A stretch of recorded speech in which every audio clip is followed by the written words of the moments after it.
later than normal anyway, so.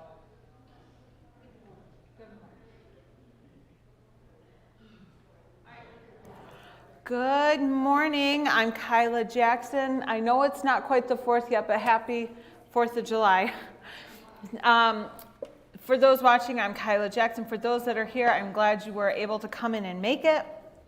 We're going to have a couple ladies probably come in a little late, but that's okay. We can handle that. So I want to get started with our announcements for today. On the 8th, we have our men's prayer breakfast, which is this Saturday at 8:30 at IHOP. So if you have a husband or know of a man who would like to come out to that, please invite him out to that and let them know about it. And then not this week, but next Sunday night, we have our sports and craft camp, the 9th through the 12th. So if you could come, I think that starts in the evening service, the evening time. So I think, yes ma'am? Starting at 6:30 or 5. I mean, I got moved Wednesday night. That is a good question, because I want to make sure I have the right time for the sports camp. Starts at 6:30. So it's not... Is that every night of sports camp? Yes, yep. So if you could come out and help, you're like, well, I don't know what to do. Well, come find me or Pastor Joe, and we'll try and find you a job to do for the sports and craft camp. Yes, if they want to do a job for us, there's a sign-up list on the back bulletin board. They can sign up for any job they'd like to do, and we'll get them signed up. We do need some help. Okay, so there you go. You heard it from the man who's in charge. And then on that Monday, you're like, well, I see it's a ladies' Bible study, but we have sports and craft camp on that Monday. Yeah, but sports and craft camp's not until 6:30. So if you could come out for our ladies' Bible study at 11 a.m. at the Denny's. I almost said IHOP. That would not have been fun. It would have been fun, but one of us would have been at Denny's and the other people would have been at IHOP. So it's at Denny's, not IHOP. So Denny's right here on Saginaw, 11 a.m. on Monday the 10th. And then we have our Senior and Friends, July 18th at 11 a.m. It's a picnic, so where that's going to be located, I don't know. So listen for the announcements as they announce that. Then we have our charity golf outing on the 22nd. They're at Centennial Acres Golf Course at 8:30 a.m. And then our mobile food bank pantry, like I said, food pantry, at 2 p.m. on the 25th of July. So come be a part of that, and so we can enjoy some fellowship on these different events that are coming up. Okay, so I am going to ask a couple questions from the previous lessons. So you have notes in your books that you can remember what we have talked about, because I have 4 books here. I'm just going to ask 4 questions. I have 4 books here that Evangelist Scott Pauley wrote. He is a very, very nice man. He loves the Lord, and he is a great speaker. And I have 4 of these books that I would like to give out as prizes for the 4 ladies that have answered the questions. And if you are like, I'm not a big reader, then give it as a gift to somebody. Okay? Well, I don't know if I have friends that like gifts. Just find someone and just give it to them. Because then if they don't want to read it, then they'll find somebody else to read. Okay? I'm not a big reader, but I have improved my reading over the last 2 years. So I'm getting there. Okay? So first question, and I'm not going to say hands up like in the kids. So you'll have to just raise your hand, and then if I see you, I'll say, okay, Dee, what's your answer?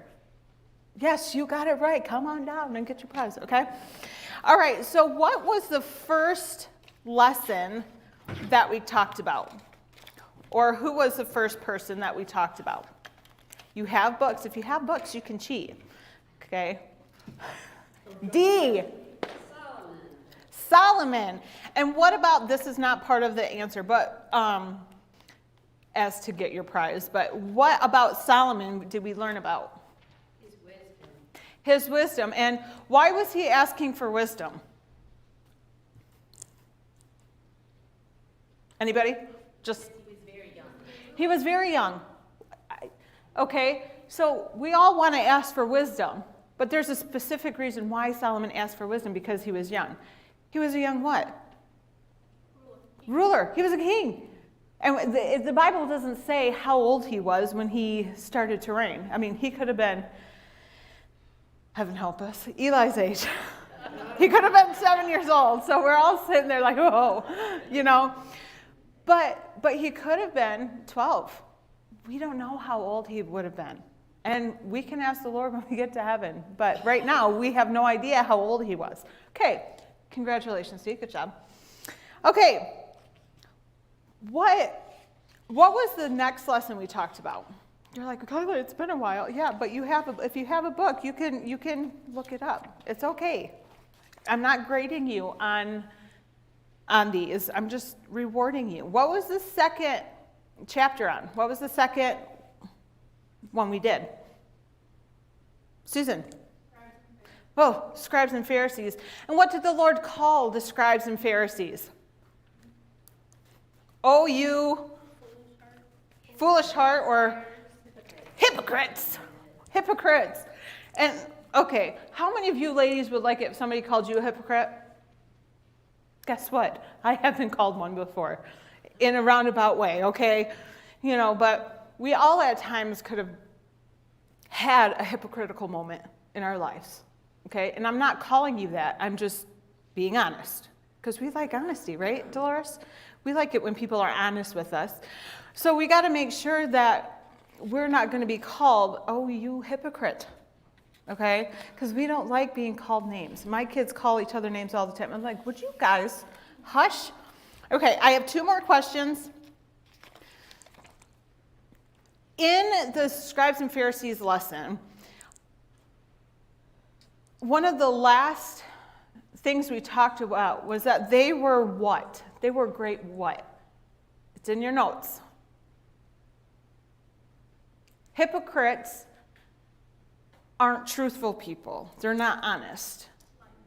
Liars or manipulators. What is the one word?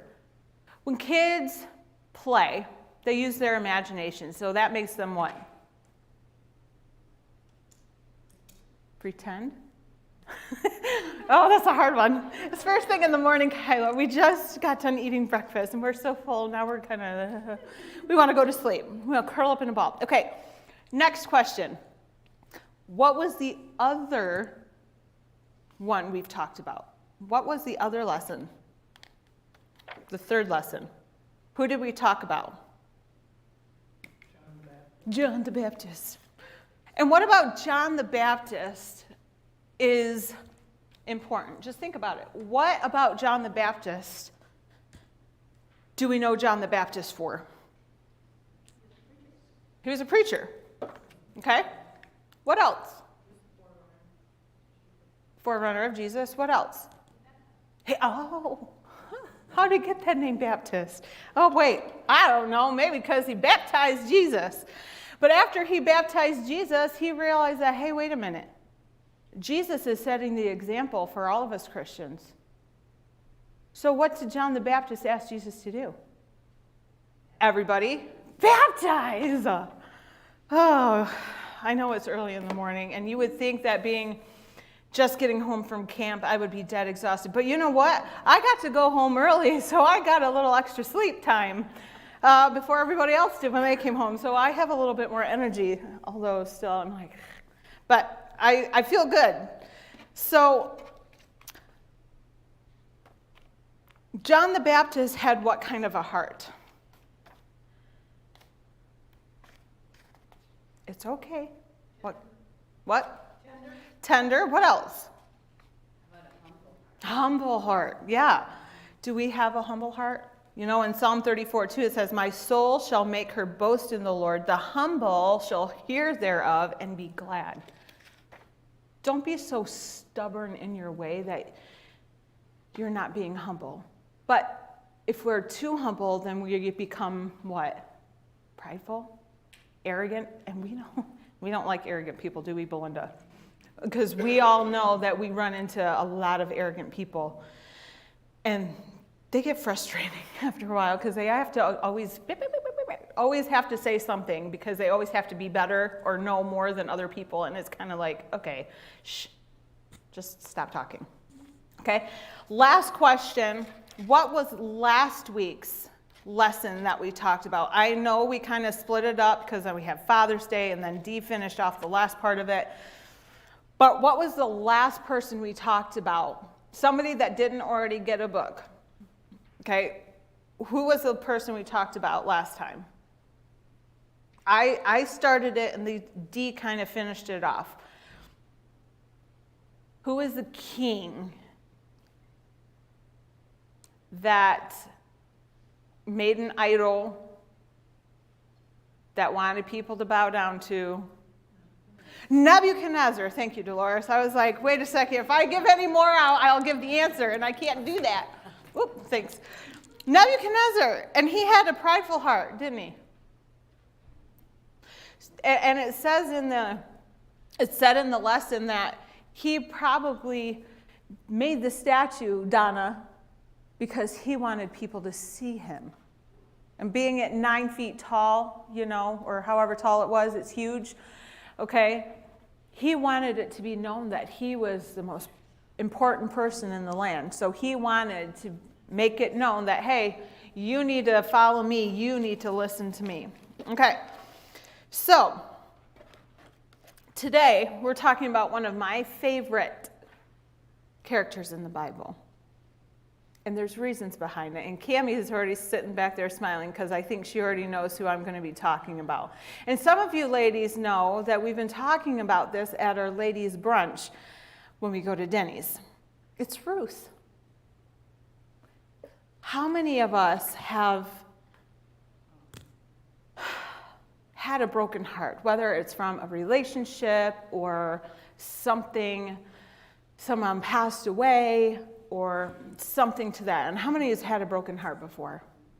Guess what? God can fix that broken heart. If he hasn't already, he can fix it. And there's still going to be spots in our life, ladies, where we're going to remember those people we lost. Or those people that we might not have gotten along with after a while and then maybe divorced. But you know what? There were times, if you were divorced, there were times in your marriage maybe that you had some good memories. We need, as the Bible says, forget those things that are in the past, right? We need to look for the things that will help us in the future. Don't be hanging on to the things in your past. Look forward, Teresa, to the things that are ahead, okay? That will help you spiritually. That'll help you, Sue, as you watch your grandkids. Because, you can train your grandkids whenever they're at your house. You can help them memorize verses. You can help them sing songs. You're like, well, I don't sing. Well, that's okay. They won't care. Okay? You can help them do different things that they might not get at home. I watch my nephew and niece every once in a while, and they kill me. Okay? But they are so funny. But their mommy tells me, no, if they don't do something, you need to discipline them. But I discipline them in the way I know is best. I have to say, no, you're going to sit there for a minute. And then when you're ready to apologize, you get up and you apologize. It's like, okay, are you going to be a good girl? I was like, okay, go play. And then obviously I tell the mom. And then the mom can deal with them later on. But what if they're not any relation? Well, go talk to the parent. Just be like, I want to let you know. Because I've done this a couple of times with some of the moms in here. And I say, look, they did this. I said, I'm not upset with them, but I want to let you know what happened. Maybe you should talk to them and let them know, hey, you got to be careful with what you say or what you do around these people. Okay, because we don't want them going around hurting people's feelings, because it's not nice. We don't like it when our feelings are hurt, do we? And us women, we're more emotional than the guys are because that's just how God made us. But we shouldn't let little things upset us so much. Okay? So with Ruth, as I said, I kind of got to go quickly here, but with Ruth, she was selfless. And we're going to talk more about that. Okay? Ruth demonstrated that her heart was fixed and nothing could move her from her intended course of action. So her mom, as you know the story, Naomi had married, and she had 2 boys, while her husband and her 2 boys over the years had passed away. Well, her boys had gotten married, and they passed away before they could have any children. And so Naomi's like, you know what, there's nothing for me here. I'm going to go back to my home country and go there. You know, why not? There's a drought here. I could go back to my home and get things going there. Well, Naomi ended up ordering Ruth and Orpah to go back home, like I just talked about. Orpah's like, oh, okay, she left. Well, Ruth's like, no, there's nothing for me here. I don't want to go back to my gods, my people. I want what you have. So she decided to go with Naomi. Okay? So we're going to get a glimpse of Ruth's heart early on in this lesson. So your first blank is Ruth made a selfless decision in choosing to follow Naomi. Now, how many of you at some point maybe in your life, if you're not married, or maybe the point in your life where you were going to be married or something, and you had to make a very hard decision? Do I really want to do this? Is this really what God wants me? You're second guessing yourself. Well, not with Ruth.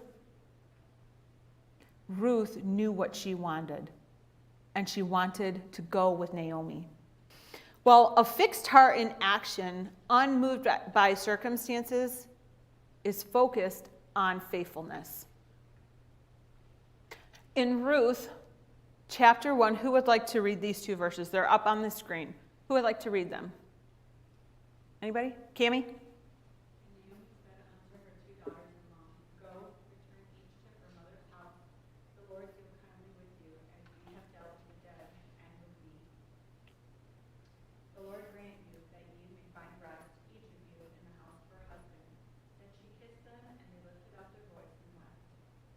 Wow. So Naomi was making a choice. It was a hard choice because that was the only family she had. So Orpah's like, okay. She scooted on along. What a daughter-in-law. Shoot. I hope I'm not going to be that daughter-in-law. But Ruth decided, no, I have no family here. I don't want to be here. I'm going to go with you. I think her and Naomi kind of had a little, no, you need to go home. No, I don't want to. No, you. That's what I'm thinking. But then Naomi's like, okay, fine. Because maybe Ruth talked some sense in her and said, who's going to take care of you? You're getting older. You need somebody to look after you. There's nobody here. So maybe that's what Ruth did, and maybe Ruth decided, no, enough discussion, I'm going with you, okay? You know, and like one time I was talking to my mom, or handed my mom some money. She goes, what's this for? I said, for this. She goes, no, you're not. I said, yes, I am. Or I would turn around and go give it to my dad, and then my dad would probably, would you just take it? Seriously. We're blessing you. You helped us, so we're going to bless you back. Come on. Well, Naomi was in the depths of grief, and it is possible that she didn't even want the company of her daughters-in-law at this point in her life. So she was being an Eeyore. Ho-hum, gloom and doom. And they were just like, no. She's the bouncy Tigger, probably. No, come on, let's go. Let's go back to your home country, and we'll deal with this together. Or she could have been like Rabbit and been like, get out of my vegetable garden. You messed up my plants. But I don't think so. Because people are irreplaceable, remarriage may not have been appealed to Ruth at that point in her life. At that point in her life, she was like, no, I'm just here to help my mother-in-law get the provision she needs, get the food she needs, the money she needs to be able to live, okay? So Ruth was thinking of the future, but so was Naomi. But we all think differently, right? Naomi was thinking, you're still young, you're still able to get married and have children. But Ruth's like, I don't want that right now. I just want a home. Okay, so Ruth is sitting there thinking, no, you need my help. How are you going to get food? How are you going to get provisions to be able to live? Okay? So how many of us would choose a strange land over our own family and friends? It depends on the situation, right? Well, this decision was born in a fixed heart. Ruth demonstrated that it is possible to make firm decisions even in the face of extreme upheaval. Her life was turned upside down, ladies. When I was 7, my life was turned upside down. My dad passed away. My brother was 3 months old. So my brother had no idea who Dad was. Don't get me wrong, he's heard stories, but it's nothing like being able to know someone, Sue. And our youngest sister was a year, roughly. So Mom had 6 children without a husband. Wow, how'd you do it? Well, we had a lot of help. We had a lot of men and women that we adopted as our aunts and uncles.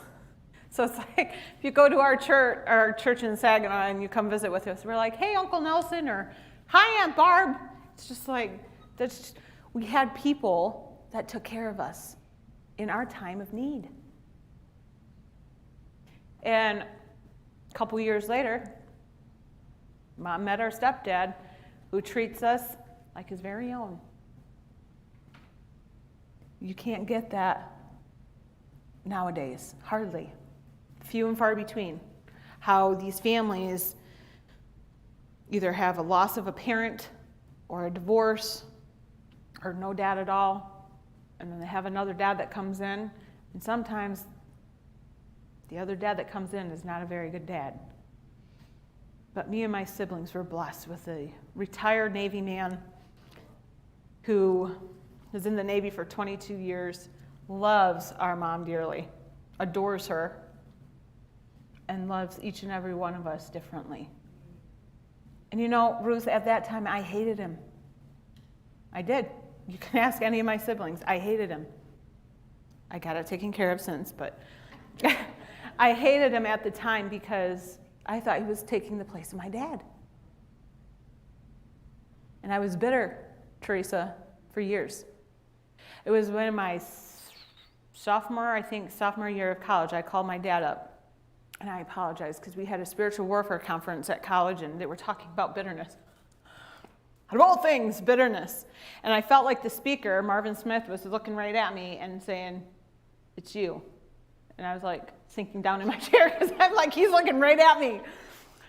And so he goes, you need to get that right with whoever you're bitter at. So guess what, ladies? I got it right with both parents. And they both said, I never knew that.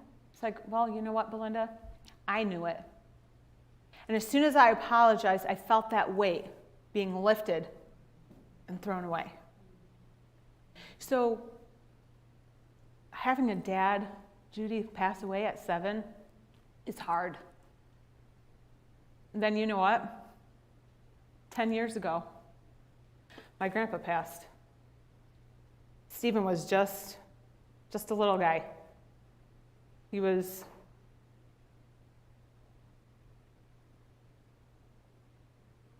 He was 4 months old when my grandpa passed away. So, and sweet little Glorianne didn't really get to meet Mimi, Miss Wendy. But you know what? Wendy Ruth held on to be able to hold her sweet little grandbaby.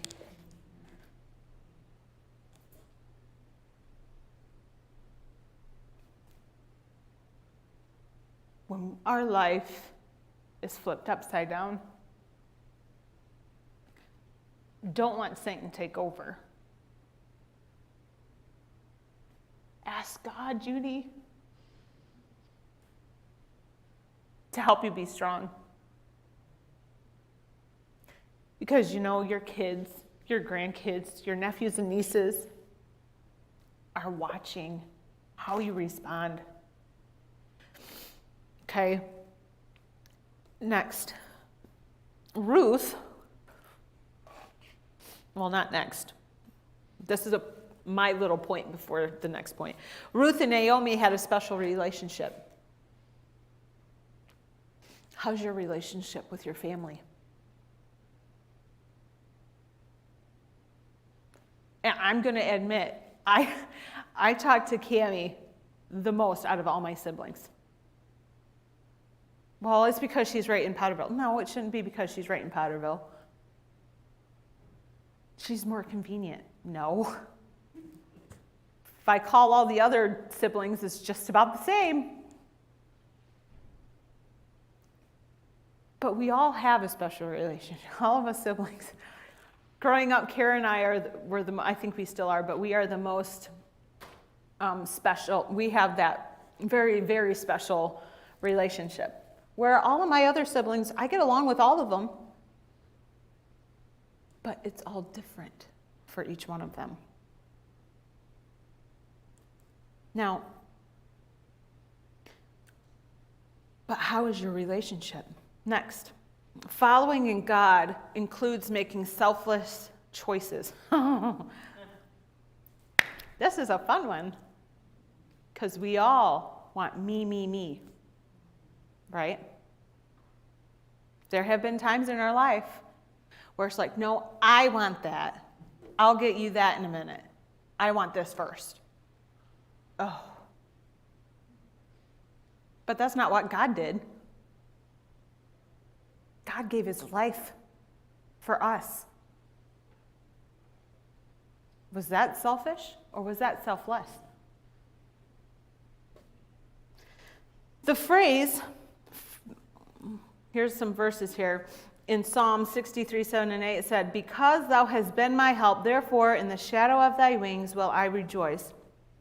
My soul followeth hard after thee, thy right hand upholdeth me. Proverbs 21:21 says, he that followeth after righteousness and mercy findeth life, righteousness, and honor. Followeth hard means that we are going to cling to God no matter what.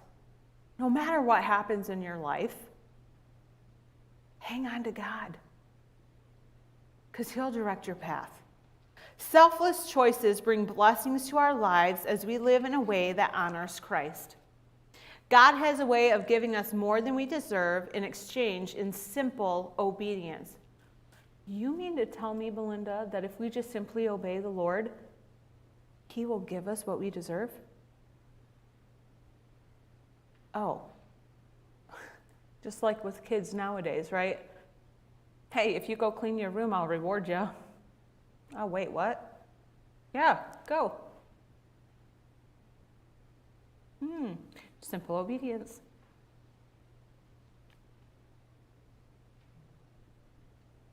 Next, Ruth focused on meeting the immediate needs. What was the immediate need here? Food, money, provisions, a home. I want you ladies to, on your own time, look up Ruth chapter 2, verse 2, and chapter 2, verse 8 and 9. When you read over this stuff, I want you to look at those verses. God provided protection from harm. There's nothing wrong with making plans for our lives, but we need to leave room for God to alter the plans. Teresa, how many times have you and Phil gone on your excursion across the states, when you leave for the winter, okay? How many times have you might have had a breakdown? with your trailer or truck or something gone wrong, you know, Not nothing too major, but yeah. just little things here and there. You had to stop your trip. Well, No, we just pray about it, yeah, and see, somehow someone comes to help, or we end up at a gas station where Yeah. it has what we need. yeah, and see, and really crazy. do you think that's all God? I don't get alarmed about You think it's all God, right? it. Oh, yeah. He directs you, and he does these things maybe to prevent you from being in a big accident. And then we leave tracks with info talks to the guy. Yep. You know Jesus. Mm-hmm. Christ like, You're like, say what? So God puts these little roadblocks in our life for a reason. yeah. You know, on the way home from camp last year, I was riding home. I just got done at a rest area. I was heading home. I was right at the exit right before Round Lake Road. And I'm driving, getting on the expressway, and what is wrong with my van? I was like, the engine light's on. I'm starting to freak out here. I'm like, okay, it's not a flat tire. I'm thanking the Lord for that, but I'm like, the engine light, the engine can blow any minute. That's like how my brain, I'm like, what am I going to do? So I called my father-in-law, and I said, hey, he goes, well, where are you? I said, I just got back on the exit. I was at the rest area right before Round Lake Road. He goes, okay, is there a safe place you can pull off? I'm like, I was like, well, I'm going to get off the expressway because I can't drive over 50 with my van. He goes, okay, I'll hang up and you call me once you get to a safe location. So Judy knows this story. Some of you already know this story. So I'm pulling off, Sue, and my car is making the craziest sound I've ever heard in my entire life. I'm like, I am going to die. Me and my daughter are going to die. Okay. Luckily, I wasn't pulling the trailer at this point because I would really have been dying.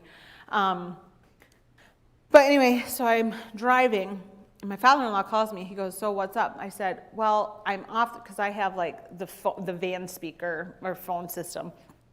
So I call him. I said, hey, I just pulled off at this exit. I'm trying to find a safe place to pull in. He goes, okay. I said, well, I just found a church. He goes, okay, pull in there. Okay.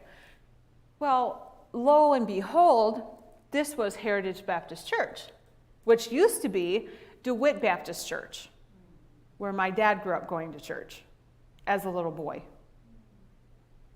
So the Lord knew that I needed to stop here because the young lady that was there doing vacation Bible school prep was painting stuff.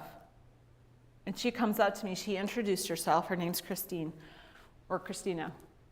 And she was talking, and then this last April, was it March or April for that conference that Joe and I spoke at?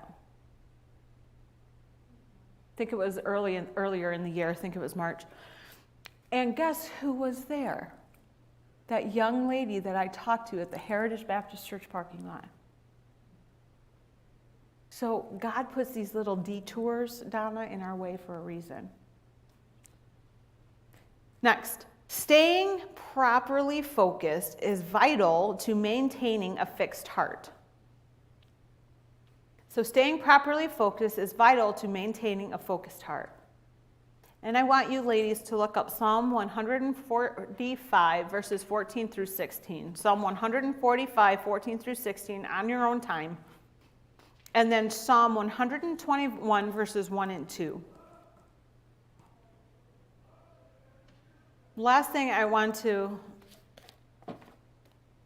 dwell on or say is trust God's help and guidance, because He will show you which way you need to go. It may be a rougher road than you would prefer to go on, but trust Him, because His way is always perfect, and He knows which way is going to be best for you to go. Okay? I'm going to go ahead and close this down in prayer, or I'll have Dee come up and pray for us as we close this up.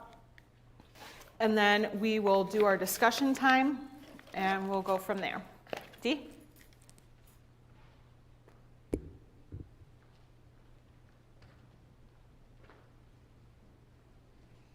Dear Heavenly Father, Lord, thank you for this opportunity for us to get together on this Independence Day weekend. And Lord, thank you for the blessing